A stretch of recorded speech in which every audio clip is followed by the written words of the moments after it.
My first business was mail order cookies to his college. He was a Syracuse alumni, and we started a cookie business when I was 10 or so, shipping them out.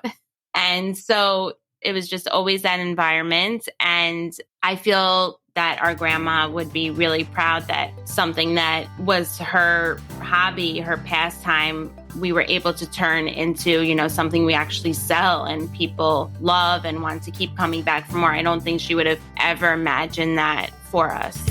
Welcome to the Milton Money Mindset Show. This is a podcast about the financial, money, and recreational mindset needed to successfully plan for and live your best life before and through retirement. Let's dive into today's show.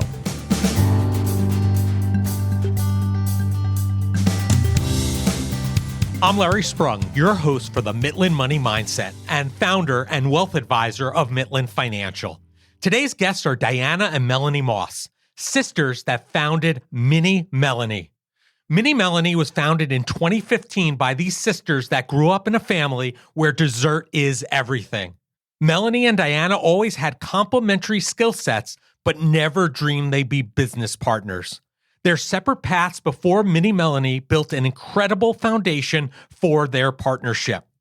Starting at age 6, mixing pastry dough alongside their Viennese grandmother, Melanie's childhood baking hobby steadily grew into an obsession. She took this passion to her collegiate studies and after graduation had the opportunity to attend the Institute of Culinary Education and there honed her craft in Michelin-starred establishments where she was head baker and pastry sous chef. On the other hand, Diana is a human rights lawyer turned entrepreneur. Diana brings passion for flawless operations and delivering superior service to Mini Melanie's customers. Prior to joining or starting Mini Melanie, Diana ran various sales and operation teams over the course of 8 years and now has brought those skills to Mini Melanie. Mini Melanie's desserts have been recognized in the 2016 New York City Michelin Guide, and in 2018, Melanie was named champion of a special themed chocolate competition on Food Network's Chopped. Listen in and hear how these sisters have joined forces to create a great company with excellent desserts and an awesome experience for their customers. Well, hello everybody, Larry Sprung here, and I have the pleasure of being with Diana and Melanie Moss, sisters that founded Mini Melanie, and I'm excited to share their story and what they're up to. So thanks for joining us, Melanie and Diana. Thanks so much for having us. Oh, you're welcome. So listen, it's interesting. You guys are sisters, founded a business together. You're actually the second set of siblings that we've had on the show that have founded a business together. And I always find it fascinating, family businesses in general. So can you each tell us, and maybe Melanie, you could start, and then Diana follow. Tell us about your path to founding Mini Melanie and what each of your roles are within the practice or within the business.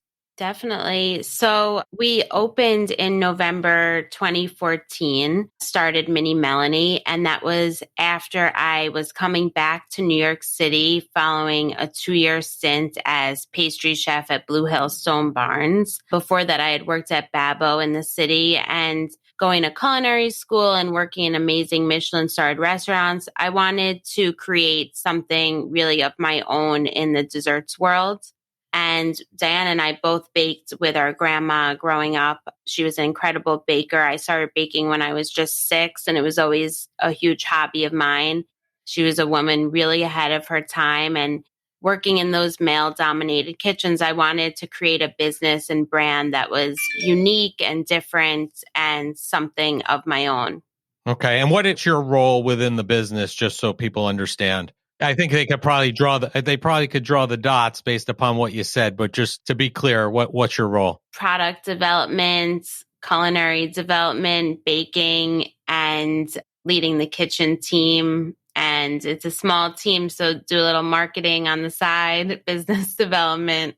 Okay, great. And what about you, Diana? What brought you here? I think you have an interesting story because it's not as direct a path as Melanie being a baker and in the business that you're in with desserts. You have a little bit of a different story. It is a different story that's led me to become a bakery owner. So after graduating law school in New York, I moved to London where I practiced human rights law for about 5 years. I took some time off to have my first child, Alice, and then sort of decided on a career change. And I joined a hospitality startup called One Fine Stay very early on. I moved with that business to New York to launch the US operation. I stayed there for 7 years and saw from close to inception to acquisition. And we were bought out by a pretty large hotel group. And the lessons I learned at One Fine Stay were really relevant to Mini Melanie, that stage of the business. And our skills complement each other, but we're also similar in our ambition and our approach. And what I'm focused on at Mini Melanie is the operation side of the business, customer service, HR, and finance. Nice. Yeah. So I'm not a baker, I'm an eater.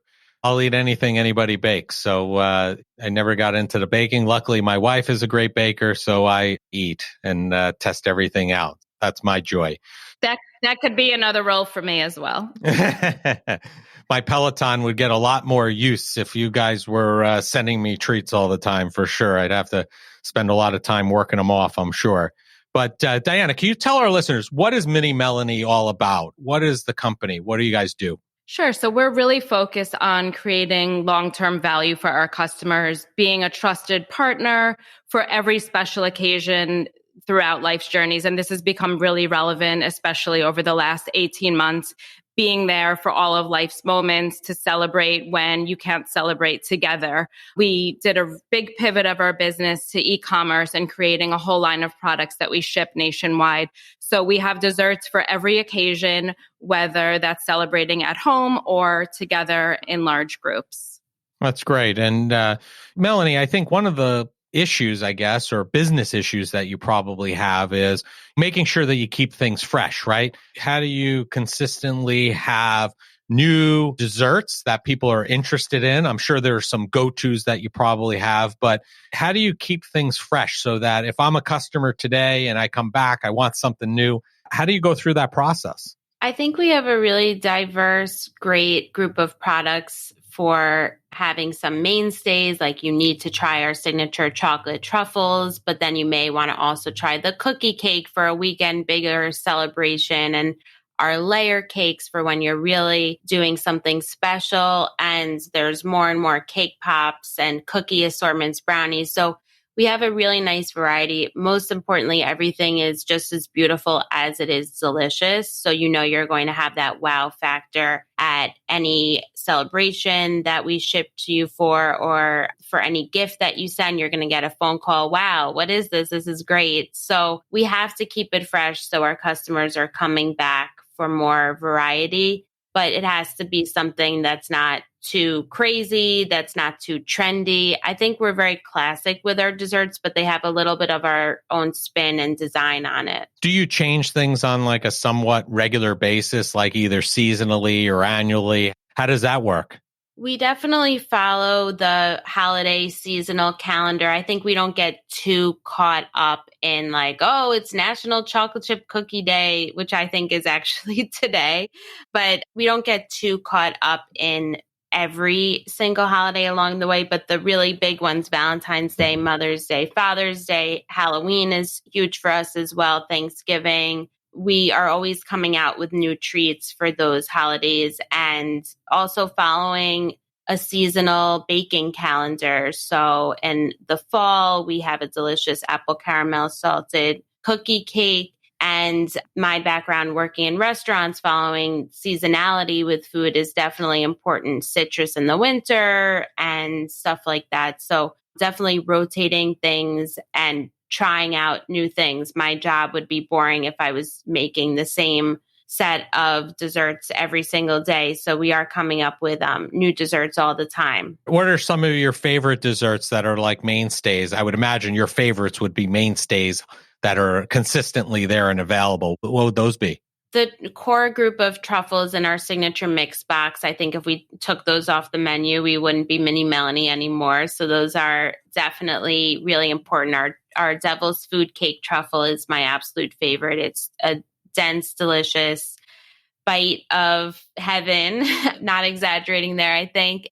So those are really incredible, the truffles. And I think that we've really hit a bestseller with our Oreo cookie cake. It's just really beautiful to look at. And Diana and I grew up eating cookie cakes that were very thin. And this is like a deep dish, crazy indulgence. So Great. that's definitely there to stay. And then in terms of our layer cakes, our funfetti cake was always really popular with kids and adults. And I think we have a really great flavor with our ooey gooey chocolate cake that has a caramel glaze. So What can be bad about that, right? sounds nothing. sounds delicious. So, Diana, let's shift for a minute. Mini Melanie's been around for 6 years now, and you're on the operational side. So, from your standpoint, what have been some of your biggest challenges as a business owner? Well, the pandemic was an existential threat to our business. We started the year as mostly a New York City based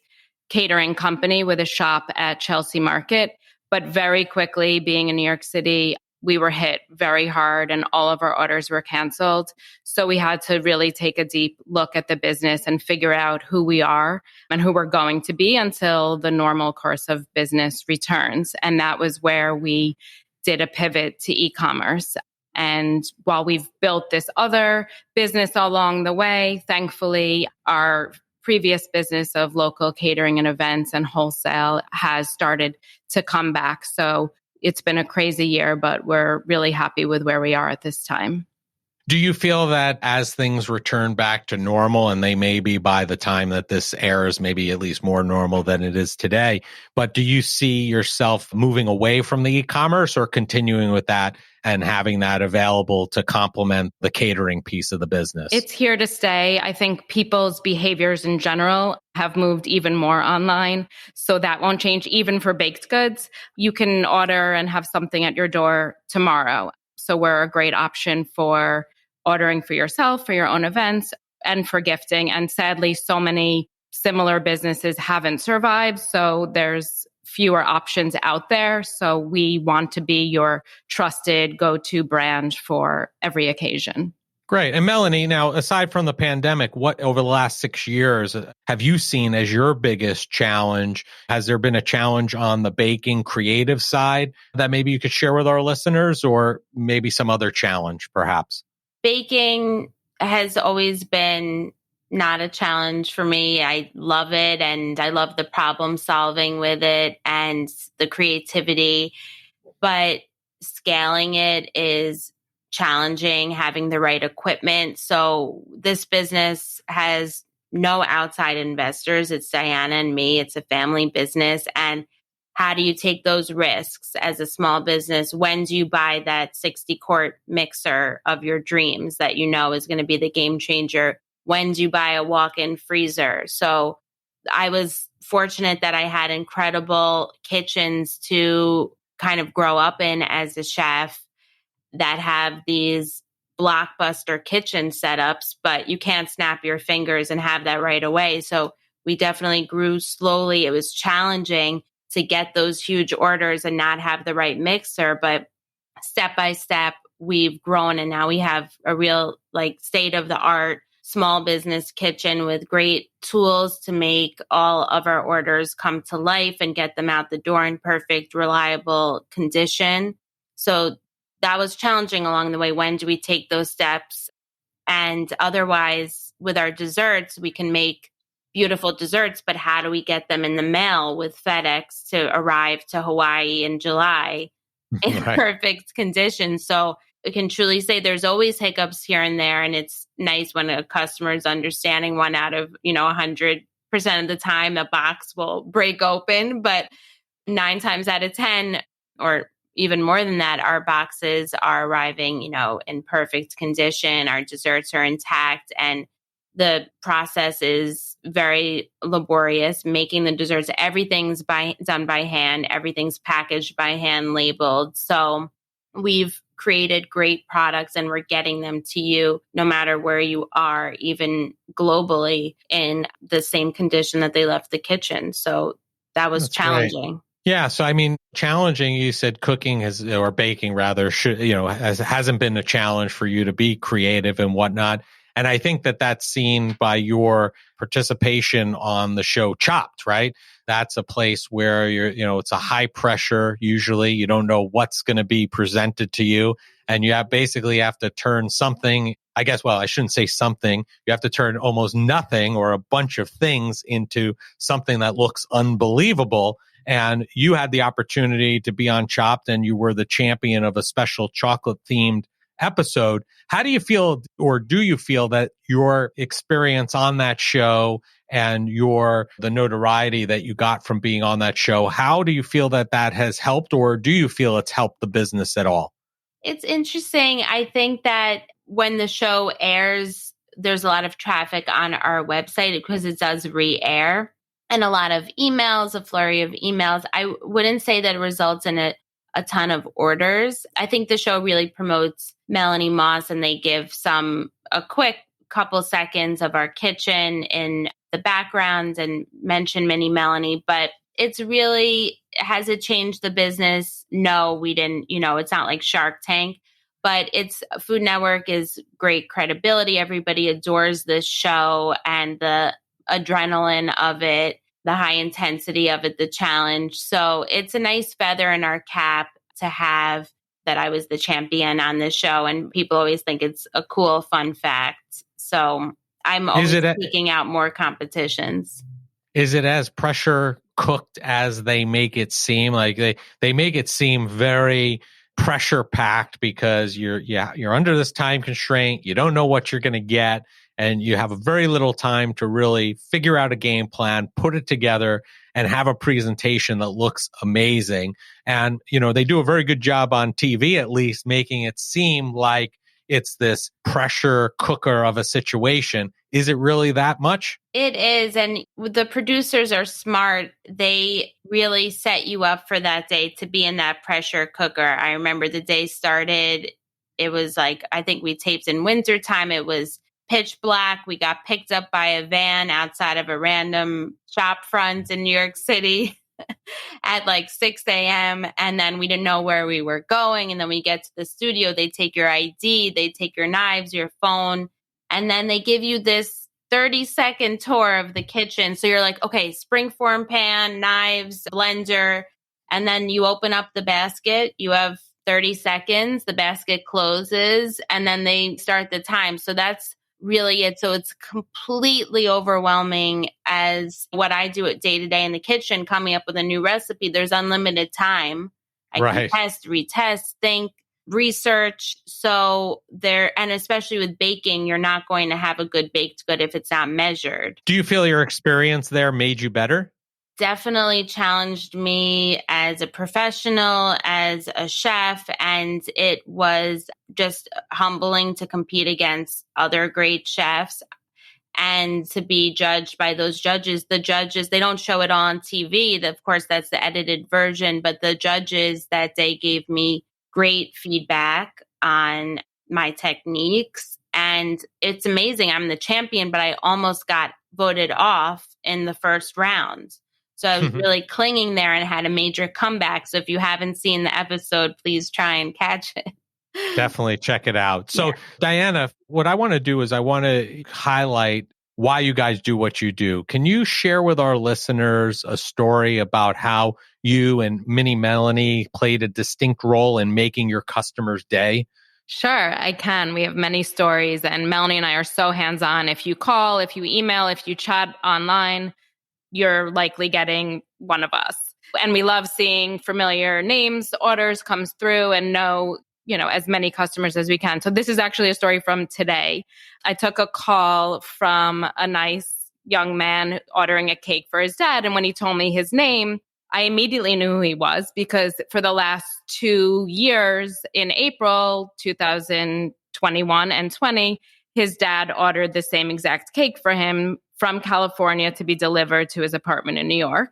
So his dad is coming to town today. So he is ordered a cake for pickup today for his dad. He wanted the same exact cake, but he didn't know exactly what his dad had purchase for him. So I knew immediately they have the same name. It's a senior junior thing. So he's coming to our kitchen in an hour to pick up the special cake for his dad and getting a special treat from us as well. So it's the third cake for this one family, and feel really excited knowing that they'll have Mini Melanie to celebrate together tonight. Most likely they haven't seen each other in a while.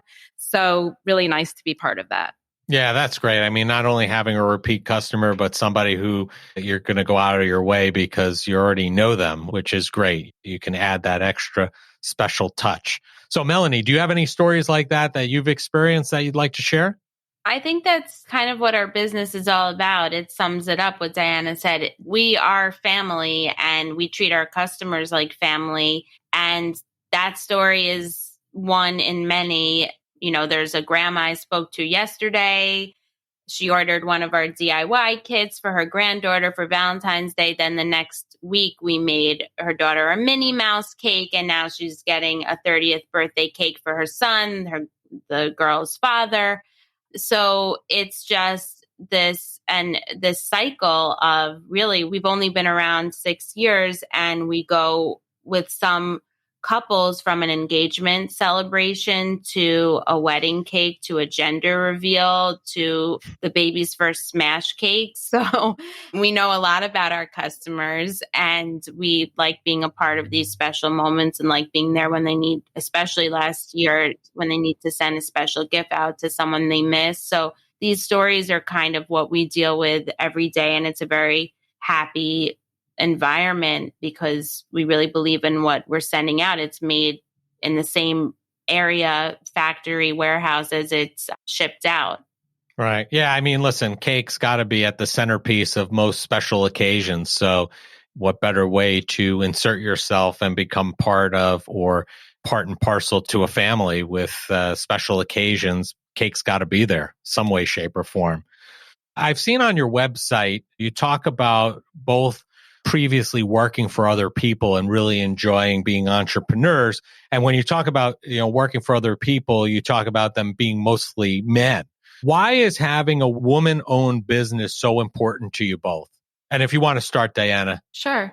So we come from a family of 3 girls. So being around women is very natural for us and important for us.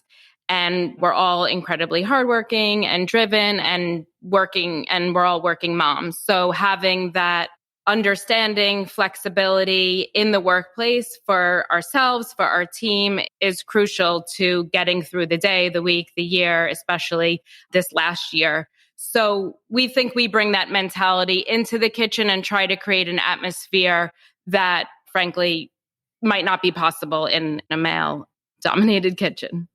Right. What about you, Melanie? Yeah, I think I'm really proud of what we're doing today and how hard Diane and I work. And we have an older sister who has an amazing career as well. I started baking with our grandma, and she was a teacher because she had to be a teacher. That was like her only option, teacher or nurse. So we were raised in a very entrepreneurial environment. Our dad is very entrepreneurial. He and I had, my first business was mail order cookies to his college. He was a Syracuse alumni, and we started a cookie business when I was 10 or so, shipping them out. And so it was just always that environment. And I feel, that our grandma would be really proud that something that was her hobby, her pastime, we were able to turn into, something we actually sell and people love and want to keep coming back for more. I don't think she would have ever imagined that for us. That's amazing. And so your older sister has no interest in being involved in Mini Melanie? She is our biggest ambassador. She's an interior designer and works for a contractor. And she, sometimes there's too many cooks in the kitchen. She could be a customer. And we have a truffle named after her daughter, Pearl, on our menu. Oh, nice. Nice. So you're incorporating her into the business still through that method. She hears about it all. Yeah. That's great. That's great. So how is it working together as sisters? How do you find that? Do you find it more challenging? You find it less challenging because you're family? What are you guys' thoughts on that? Melanie, you go first. I think when you're a business owner, especially a small business, we don't have 50 people in our office doing marketing, newsletters, et cetera, all the things that we do every day. I think your biggest resource is time, especially having young children. Time is everything. So working with a family member as your partner, I think that's an incredible advantage that you already have as a business owner, that there's no, let's get together for dinner and get to know each other, or where are you this weekend? It's like I sometimes think an internal GPS. I know where Diana is at all times and when to reach her. So it's just a huge time saver, I think. And sometimes we've known each other forever and this close family that we grew up in. And it's almost as we know each other's thoughts sometimes. So it's very helpful. I think it's a great advantage. And our parents did a great job giving us different directions.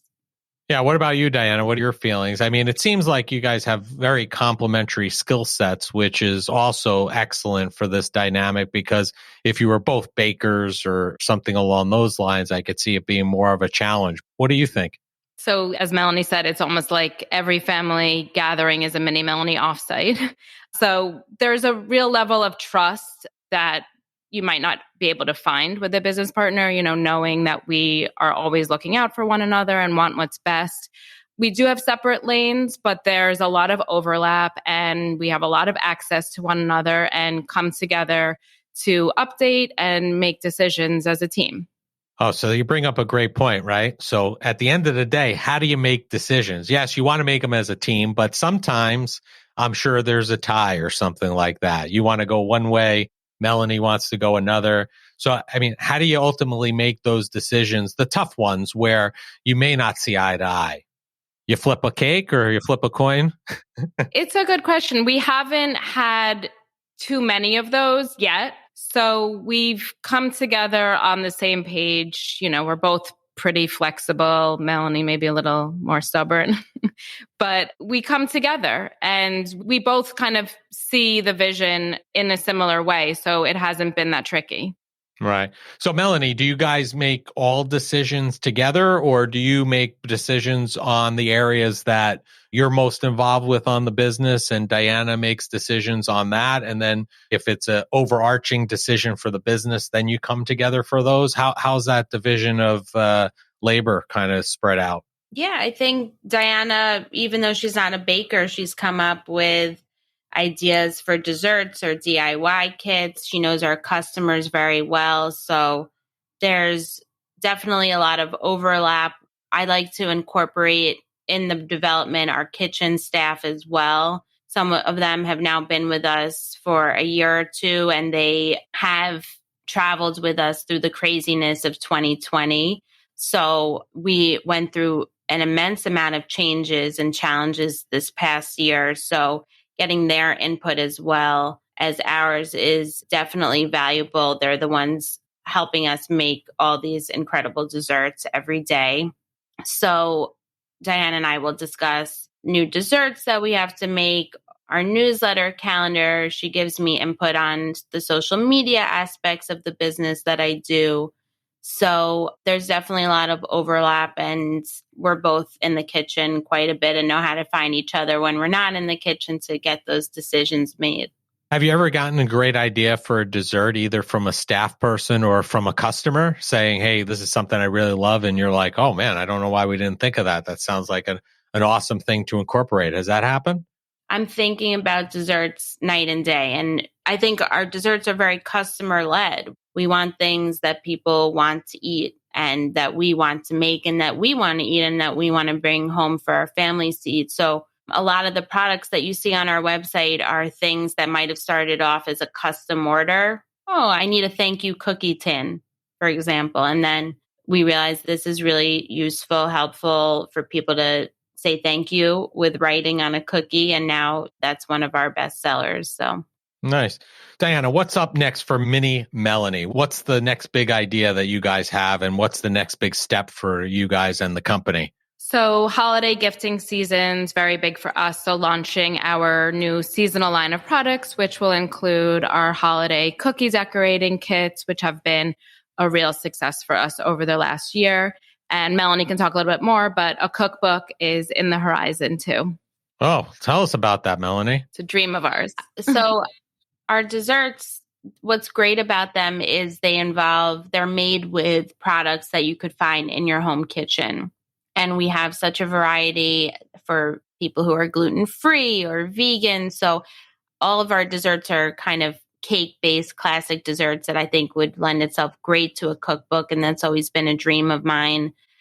I'm a cookbook hoarder. So that's definitely in the works for us. And otherwise continuing to grow our website and its user friendliness and dedicate more resources to that and grow our social media following. We're at Mini Melanie NYC, and Instagram has been a huge part of our business, and pictures and photography. So continuing to grow that as well. Is the cookbook going to be tied to the desserts that you offer at Mini Melanie, or is it something that's going to be completely separate and distinct? Definitely all about Mini Melanie. I have to say I don't do much baking at home. So we can buy the product from Mini Melanie, then cook it at home and compare it if we want to. I think best tips. I don't think it'll be as good, but I don't want to make anybody feel badly at the end of the day. A cookbook it'll be based off of, and then maybe some tips for doing a version at home. It's really hard to achieve certain things at home. You need so many tools that are just found in a professional kitchen. Agreed. So listen, it's been a pleasure having you guys on, and we end every show with the same question, and we'll give each of you a chance to answer. So Diana, we'll start with you. What did you do today that brought you joy and put you in the right mindset for success? Because this is the Mitlin Money Mindset. So it's a great question. And I start the day the same every day, and it brings me so much joy. I'm out of bed at 5 with my iced coffee, answering emails before any of my children wake up. And I fit in a quick 30-minute workout, and then I'm ready for the day. Nice. Iced coffee year round? Year round. I do I have cold brew in my fridge at all times, and we're lucky enough to have some coffee businesses in the building who we now trade chocolate for coffee with. There you go. That sounds like a great trade. Yeah. And what about you, Melanie? What did you do today that brought you joy and put you in the right mindset for success? So before I leave the house, my children are pretty young. I like to read a story with them. Know that don't have any mom guilt as I leave for the day at the kitchen, and see the smiles on their faces. My oldest son, his middle name is Baker, does not want to help me in the kitchen, but maybe one day. So definitely knowing that I have that balance as I set out for the day gets me in the right mindset, and I know what I'm working for. Sounds like great stuff. And I will tell you from personal experience of a father of son that's going to be 15 and one 18, enjoy every minute of it because it goes by in a flash. You won't even understand as they get older, the time goes quicker. It's crazy how that works. But I really appreciate you guys joining us. We're going to have this information in the show notes. And I know you mentioned your Instagram earlier, but if people want to find you guys and Mini Melanie, what's the best way for them to do that? Our Instagram is definitely the best way. You'll see all the amazing creations coming out of the kitchen, and Melanie does a behind the scenes story every day to show you what's happening at Mini Melanie NYC. Great. And if you don't use Instagram, shoot us an email, and Diana's up at 5 a.m. Eastern time. I definitely recommend you check out their Instagram, but I cannot be responsible for what you end up ordering afterwards because it will definitely pull you in and want to order something. I do it, so it's enjoyable. Like I said, I'll have to ride my Peloton a little bit more. No big deal. Got to enjoy life. So I thank you, ladies, for joining us, and make it a great day. Thank you so much. Really a pleasure to be here. Thank you.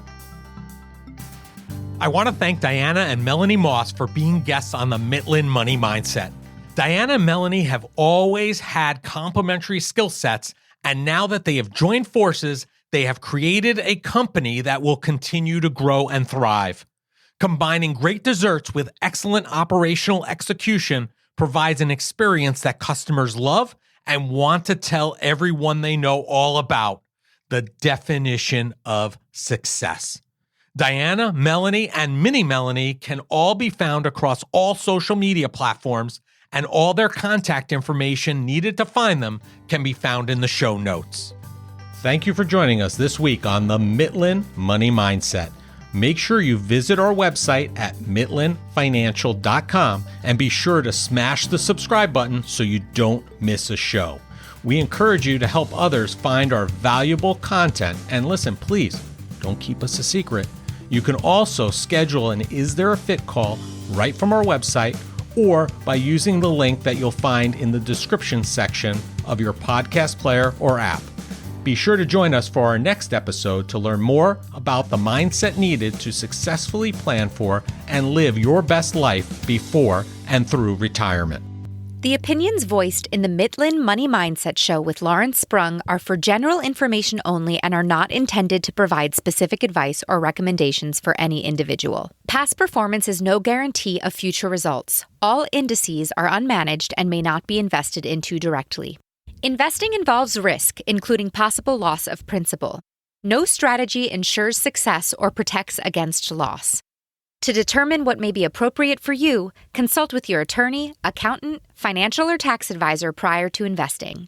Investment advisory services offered through CWM LLC, an SEC registered investment advisor. Guests on the Mitlin Money Mindset Show are not affiliated with CWM LLC.